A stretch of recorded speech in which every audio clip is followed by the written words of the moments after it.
يصلون على النبي يا أيها الذين آمنوا صلوا عليه وسلموا تسليما صدق الله العظيم وصدق رسوله النبي الحبيب الكريم ونحن على ذلك من الشاهدين والشاكرين والحمد لله رب العالمين.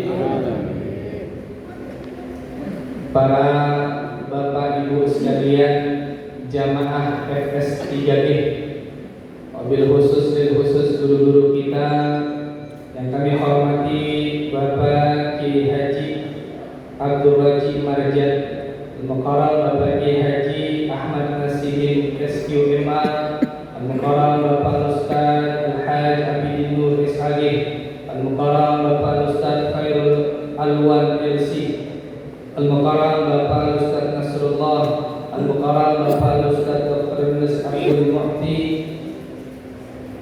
Al-Mukarram, Bapak Haji Nakim Al-Mukarram, Bapak Al-Haj Muhammad Arif Habib Al-Mukarram, Bapak Ustaz Al-Haj Marzuki Naan, dan para seluruh guru-guru kami yang mohon maaf tidak dapat kami sebutkan namanya satu persatu, namun rasa hormat, takzim kami sampaikan kepada beliau semua. Tak kurang rasa hormat kami, tak kurang rasa takzim kami kepada beliau semua. Doa menyertai beliau agar beliau dalam keadaan sehat walafiat, panjang umur, berkah selalu. Wabil khusus guru saya Bapak Haji Ahmad Maulana yang sekarang berada di kota Mekah Al-Mukarramah. Dia yang mendapat Madinah Al-Badai. Kita doa yang mudah-mudahan sehat walafiat, dimudahkan dalam membimbing jamaah, dan mudah-mudahan kita termasuk jamaah yang dibawa ke kota Mekah maupun kota Madinah Al-Munawwarah. Amin ya rabbal. Bapak Ibu sekalian rahmati Allah Subhanahu wa taala, Majlis FS 3G yang mudah-mudahan semuanya dalam keadaan sehat walafiat. Hari ini Bapak Ibu sekalian, kita membaca maulidnya lagi, yaitu membaca kisahnya baginda Nabi Muhammad sallallahu alaihi wasallam. Tak pernah habis cerita beliau, tak pernah habis ketika kita membahas baginda Nabi Muhammad sallallahu alaihi wasallam. Dari mulai ilmunya, akhlaknya, dari mulai beliau lahir sampai beliau meninggal dunia. Dulu Bapak Ibu sekalian, Rasulullah sallallahu alaihi wasallam biasanya i'tikaf di Masjid Nabawi 10 hari di bulan suci Ramadan. Tapi ini enggak biasanya, ini tumben Rasulullah i'tikaf 20 hari di bulan suci Ramadan. Ada apa ini?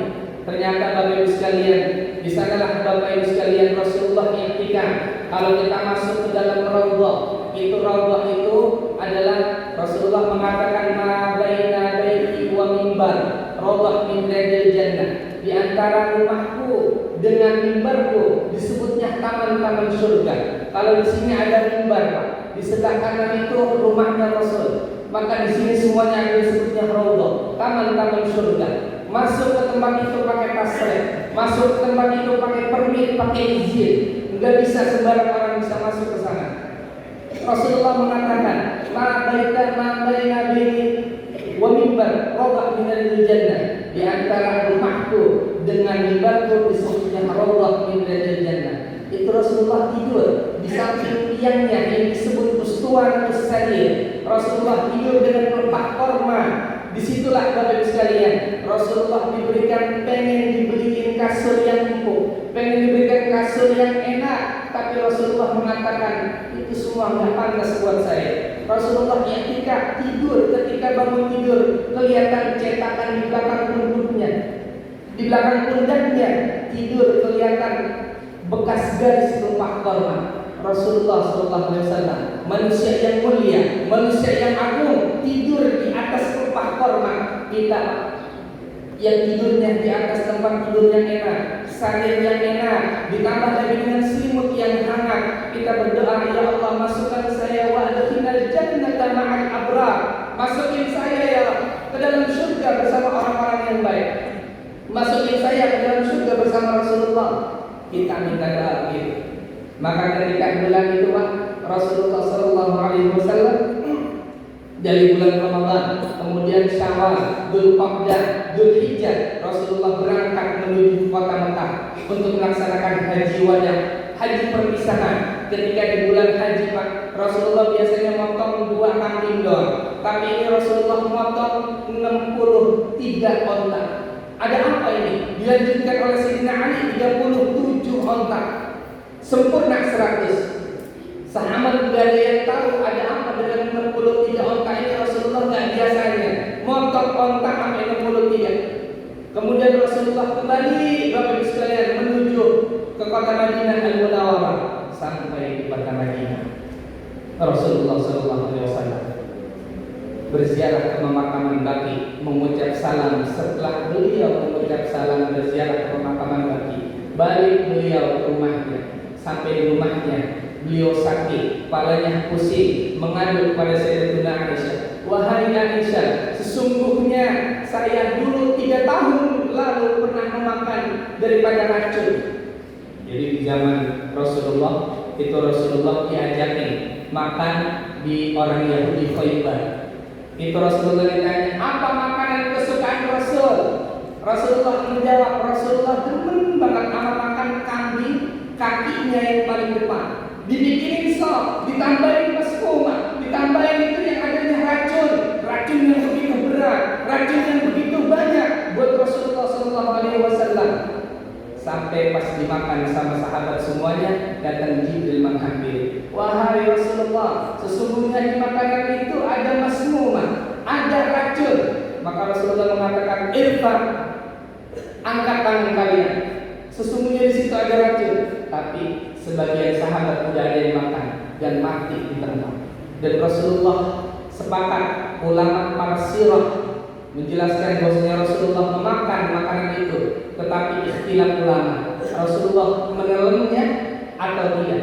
Tetapi Bapak Ibu sekalian, disitulah racun sudah nyampur dengan lidahnya Rasul, sudah nyampur dengan ludahnya Rasul. Ketika itu Rasulullah SAW telan ludahnya dan masih berasa 3 tahun setelah itu.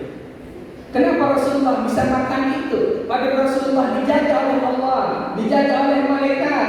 Allah pengen beri kesempurnaan kepada Rasul, bahwasanya orang yang meninggal dunia karena racun disebutnya syahid, disebutnya orang yang mati syahid. Allah pengen Nabi Muhammad mati syahid. Maka ketika itu Bapak Ibu sekalian, Rasulullah SAW udah nggak mampu lagi buat jalan ke masjid, nggak mampu lagi beliau buat berangkat untuk melaksanakan salat. Sampai beliau mengisyaratkan kepada Sayyidina Abu Bakar, wahai Abu Bakar, gantikan aku untuk salat. Sayyidina Abu Bakar menggantikan salat. Ketika itu Bapak Ibu sekalian, Rasulullah nggak sanggup berangkat ke masjid. Akhirnya Rasulullah ditopang oleh Sayyidina Ali bin Abi Thalib. Di sebelah kiri ada Fadl ibnu Abbas. Ini saudaranya beliau. Kalau kita kenal, Nabi bapaknya Abdullah, Fadl bapaknya Abbas, kemudian Ali bapaknya Abi Thalib. Itu Abi Thalib, Abdullah, Abbas, saudara dia. Punya anak, Abdullah punya anak Muhammad, Abi Thalib punya anak Ali, kemudian Abbas punya anak Fadl. Digendong, dirangkul Rasulullah naik ke atas mimbar. Di hari Rabu, Kamis, Jumat, Sabtu, Minggu, Senin Rasulullah tiada. Itu Rasulullah di atas mimbar bilang, wahai saudaraku, wahai umat muslim, siapa di sini yang pernah saya hutangi, datang ke sini, saya akan bayar. Siapa yang pernah saya sakiti, saya akan siap untuk menggantikan yang pernah kalian sakiti. Sampai Rasulullah mengatakan,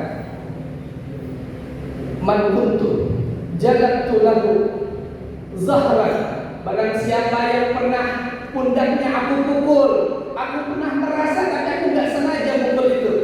Siapa itu? Fahada zahri, ini pundak saya, ini pundak saya.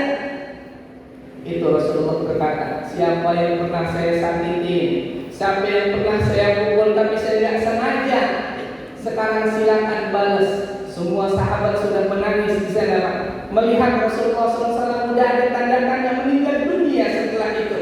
Maka disitulah berdiri namanya Uqasyah. Dia berdiri, ya Rasulullah, saya yang pernah engkau pukul ya Rasulullah, tapi saya takut untuk balas dendam kepada engkau ya Rasulullah. Engkau adalah Nabi ya Rasulullah.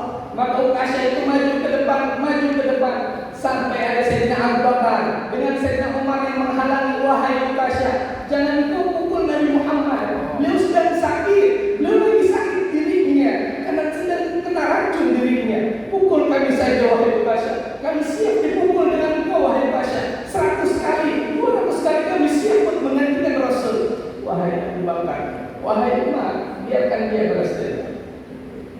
Bangun lagi Hasan wal Husain, cucu Rasulullah yang paling beliau sayangi. Bahkan beliau mengatakan di dalam hadisnya, sering diucapkan salawat-salawat itu dan syair-syairnya di Mesir. Apa kata Rasulullah? Ana min Husain wa Husain minni, ana min Husain wa Husain minni. Saya ini dari Husain, Husain itu dari saya. Kalimat cinta, kalimat mahabbah. Siapa yang nyakitin Husain, nyakitin saya. Yang nyakitin saya berasa sama si Husain. Ini Hasan dan Husain, bangun wahai Uqasyah, jangan kau pukul Nabi. Kami ini adalah darah dagingnya Nabi. Pukul kami sama dengan kau memukul Nabi. Wahai Hasan dan Husain, jangan minggir, biarin dia yang memukul saya. Sampai dari depan Bapak Ibu sekalian. Apa yang dia katakan? Ya Rasulullah, engkau memukul aku pada saat itu, aku tak memakai baju. Engkau memukul saya pada saat itu, tapi engkau memukul saya pakai tongkat. Saya tak punya tongkat ya Rasulullah. Akhirnya Bilal disuruh, wahai Bilal, berangkat ke rumah Fatimah, ambil tongkat. Disuruh ambil tongkat, dia udah megang tongkatnya Uqasyah. Sambil memegang tongkat, sambil mendekati Rasulullah, udah pengen digoyang-goyangin. Dia ngomong, ya Rasulullah, sesungguhnya engkau pukul saya dalam keadaan tak memakai baju. Maka bukalah baju kau ya Rasulullah. Rasulullah Pak, manusia yang paling mulia, paling agung, disuruh buka bajunya. Disitulah Rasulullah buka bajunya.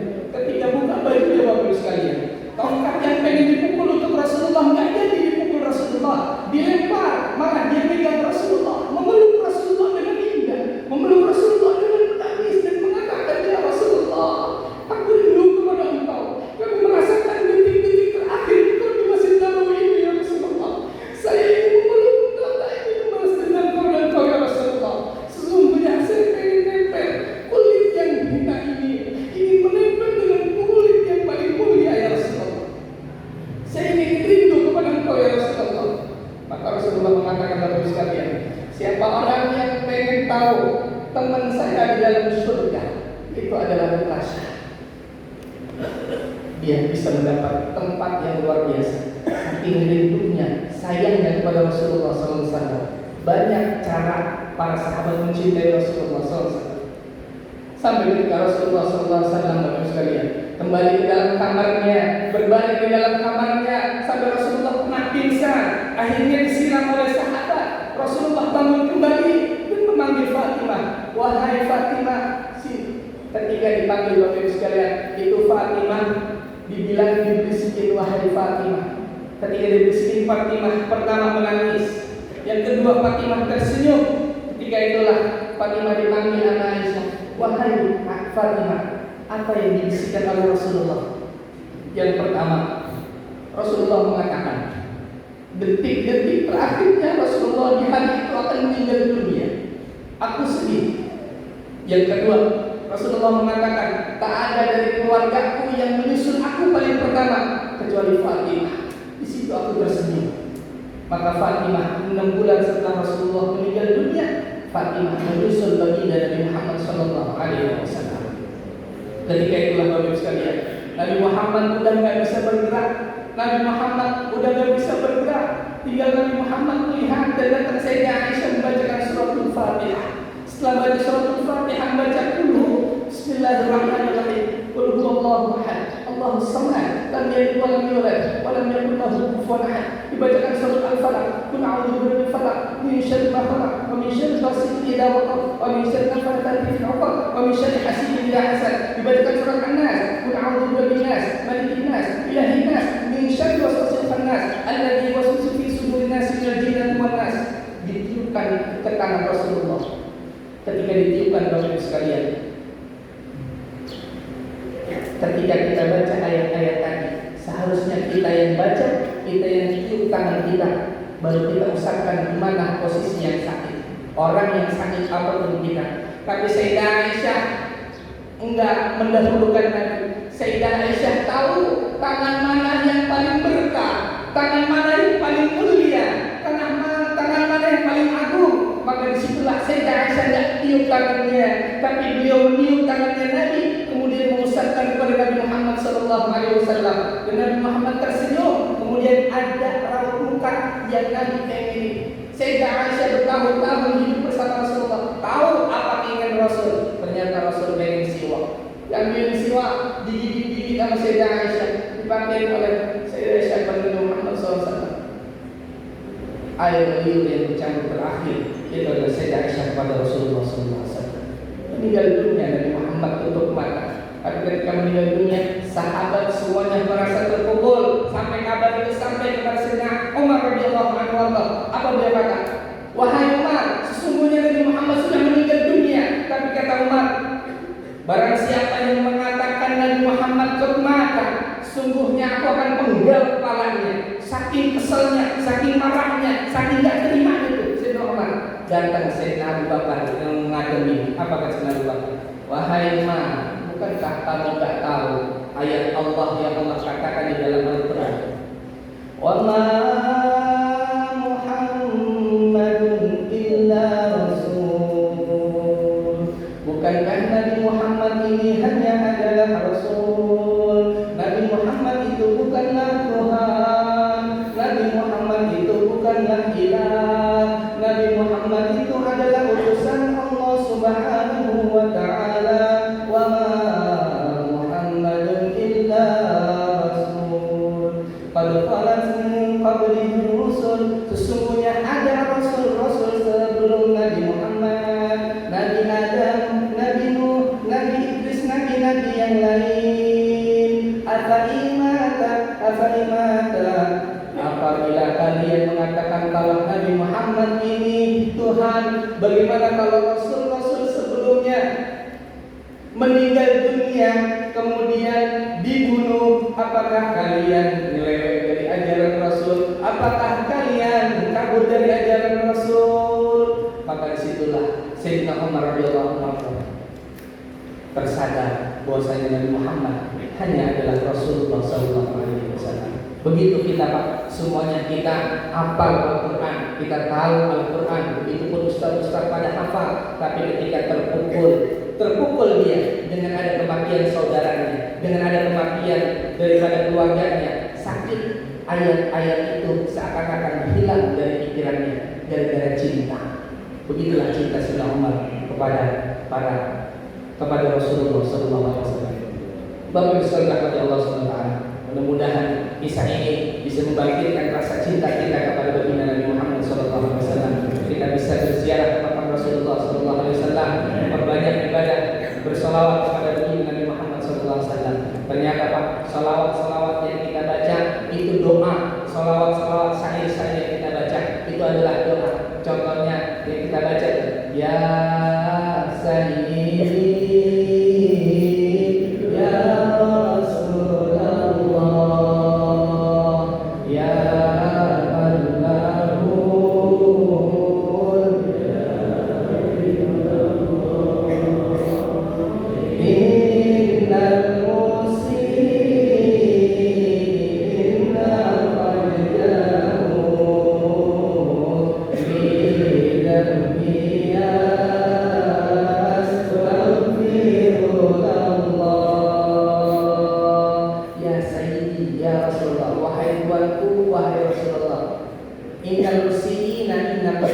sesungguhnya kita berdosa, kita ini banyak salahnya, kita ini banyak hilangnya ya Rasulullah. Sesungguhnya kami datang kepada Engkau ya Rasulullah, bukan kami minta kepada Engkau, bukan kami jadikan Engkau Tuhan, bukan kami jadikan pujian-pujian Engkau menjadi Tuhan, tapi kami datang kepada Engkau liyastaghfirullah, agar Engkau mau, Engkau redha, Engkau ikhlas, mintain ampun buat kita yang dosa ini, yang sering melakukan dosa kepada Allah Subhanahu wa ta'ala.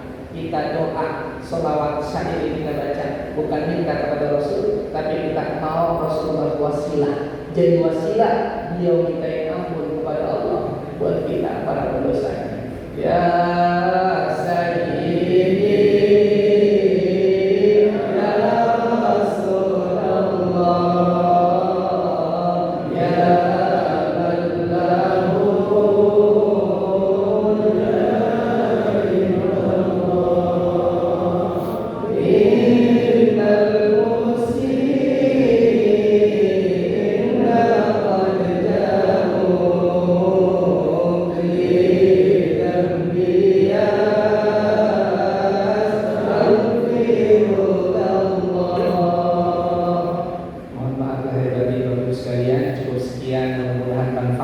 ya semuanya, dan kita bisa bertemu kembali lagi di waktu-waktu yang baik dan juga dalam keadaan sehat walafiat, serta kita semuanya bisa dipanggil oleh Allah Subhanahu wa taala untuk melaksanakan ibadah haji maupun umrah, bisa berziarah ke makam baginda Nabi Muhammad sallallahu alaihi wasallam. Mohon maaf lahir batin karena ada beberapa tadi Al-Quran yang saya baca ada sedikit salah karena ada sedikit kacau ketika berbicara tentang Rasulullah, ada sedikit sedih ketika berbicara dengan Rasulullah. Jadi ada ayat-ayat yang sedikit hilang. Mohon maaf. Mudah-mudahan Bapak Ibu sekalian dimaklum dan kita semuanya bisa bertemu dengan Rasulullah sallallahu alaihi wasallam. Wassalamualaikum warahmatullahi wabarakatuh.